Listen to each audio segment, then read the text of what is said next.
Welcome back to another explainer of our source material. Today we're tackling something that might honestly seem a bit mundane at first glance, but I promise you it's actually the beating heart of food safety in literally any commercial kitchen.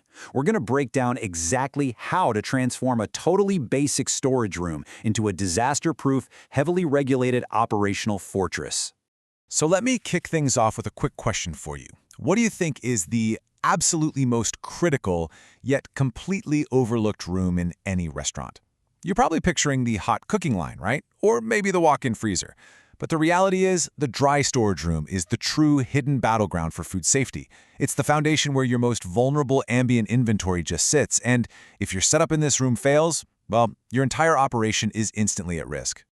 Here is our structural blueprint for today. We're going to cover 1. The hidden kitchen battleground. 2. Mastering the room climate. 3. Building the right foundation. 4. Keeping hazards strictly separated. 5. Mastering inventory flow. And 6. Securing the food chain.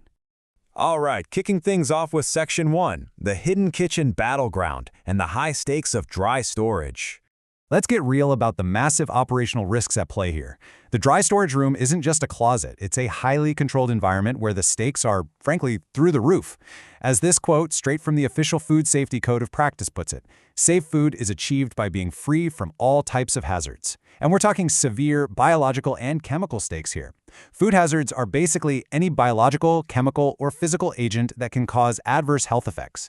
Just picture this nightmare scenario. A leaky bottle of industrial floor cleaner sitting right next to a porous paper sack of flour. A single failure in your storage logistics like that can trigger catastrophic cross-contamination, instantly ruin hundreds of dollars of inventory, and pretty much guarantee an automatic failure during your municipal health audit. Moving right along to Section 2, Mastering the Room Climate, which is really your invisible shield. Before we even bring a single box into this room, we've got to lock down our first pillar, that invisible shield of climate control. Let's start with the air itself. The absolute maximum ambient temperature of your dry storage must be maintained at 25 degrees Celsius or below. And listen, this is not a gentle suggestion. It's a strict, non-negotiable operational threshold. If you let a storage room bake in the summer heat above that 25-degree mark, your ambient products are going to degrade rapidly. You're drastically shortening their shelf life and ultimately burning business cash. But hey, temperature is really only half the battle. Alongside that 25-degree limit, your maximum humidity absolutely must be kept under 65%. The why behind these numbers is entirely biological. If your stockroom creeps over 65% humidity, all that excess moisture in the air creates literally the perfect breeding ground for mold and fungus. It seriously compromises the microscopic integrity of dry goods. Think things like flour, sugar, and grains, accelerating spoilage and basically inviting dangerous biological hazards straight into your food chain. Controlling that humidity is what keeps those tiny, invisible threats totally dormant. Okay, that brings us to Section 3, building the right foundation, focusing on shelving rules.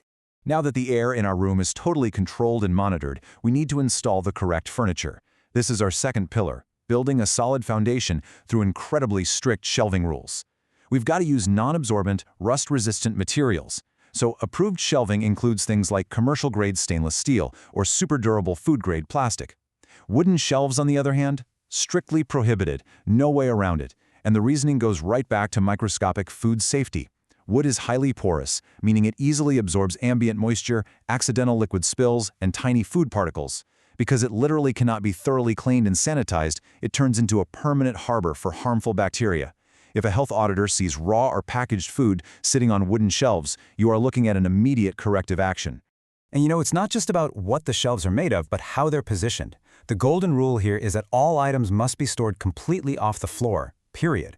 Whether you're using those approved shelves or durable pallets, you need sufficient physical distance between your products, the floor, and the walls. Why? Well, it eliminates blind spots. Pests, like rodents and insects, they actively hunt for dark, inaccessible little corners to build their nests. By keeping the whole shebang elevated, you rob pests of any hiding spots, and you make it a breeze for your management team and inspectors to sweep, mop, and visually audit every single square inch of that room. Let's jump into Section 4, Keeping Hazards Strictly Separated, or, as I like to call it, layout logic. So, we've got a beautifully climate-controlled room with shiny new off-the-floor shelves. How do we actually arrange all this stuff? Well, the layout of your room acts as a literal physical barrier against chemical hazards and hypersensitivity triggers. There's a really strict separation hierarchy we have to follow. First off, food materials have got to be kept totally separated from non-food materials, things like packaging, single-use articles, and especially cleaning chemicals. Actually, scratch that. Chemicals shouldn't just be separated, they should be in their own explicitly designated, labeled area far away from the food entirely. Secondly, within the food category itself, you absolutely must strictly separate allergenic foods from non-allergenic foods. This is absolutely crucial to prevent life-threatening cross-contamination. The official code of practice specifically calls out high-risk allergenic materials like big bins of nuts or tiny sesame seeds. The strict rule is that these must be kept in sealed containers, and here's the really brilliant part. They must be stored below other foods. It's such a simple but genius safeguard. If an allergen container accidentally cracks open or puffs out a fine dust when someone opens it, gravity makes sure that hazard just falls harmlessly down to the floor, rather than raining down and contaminating some completely non-allergenic food stored underneath it. That tiny layout choice, it can quite literally save a life. All right, down to Section 5, Mastering Inventory Flow and Stock Rotation. Okay, so we've built the perfect environment. Now we dictate how all this safe, perfectly separated inventory actually flows in and out of the room on a daily basis. This takes absolute discipline using industry-standard inventory management methods, specifically FIFO and FIFO. FIFO stands for first in, first out. Pretty standard, right? But FIFO, first expired, first out, is often the superior choice. Why is that? Well, because a newly delivered batch of ingredients fresh from your supplier might actually have a shorter remaining shelf life than the stock you already have sitting on the shelf. By strictly sticking to the FIFO method, you guarantee that whatever is closest to expiring goes to the kitchen first. This drastically cuts down on food waste and prevents nasty expired items from ever making it onto a customer's plate. And finally, Section 6, Securing the Food Chain, with a few final thoughts. Let's zoom out for a second and look at the perfectly engineered stockroom we've just built together. These are the 4 pillars, your ultimate operational toolkit to completely prevent contamination and save your kitchen from a total disaster.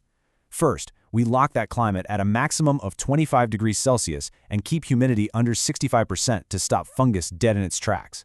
Second, we roll in rust-resistant, non-absorbent shelving, getting everything off the floor and banning porous wood forever. Third, we map out a strict layout logic, putting a hard physical barrier between chemicals and food, and sticking those sealed allergens safely on the bottom shelves. And fourth, we manage the daily flow of goods using strict FIFO stock rotation. By nailing these 4 pillars, you're not just surviving your health audits, you are quite literally protecting every single guest that walks through your doors. So what does this all mean for our next step? Would you like to review the specific, super critical rules for chilled and frozen storage temperatures next? Or should we dive into how to properly execute quality checks when receiving fresh supplier deliveries? Think about which operational gap you need to close next. Thanks so much for joining me on this explainer of the source material, and keep your food safe out there.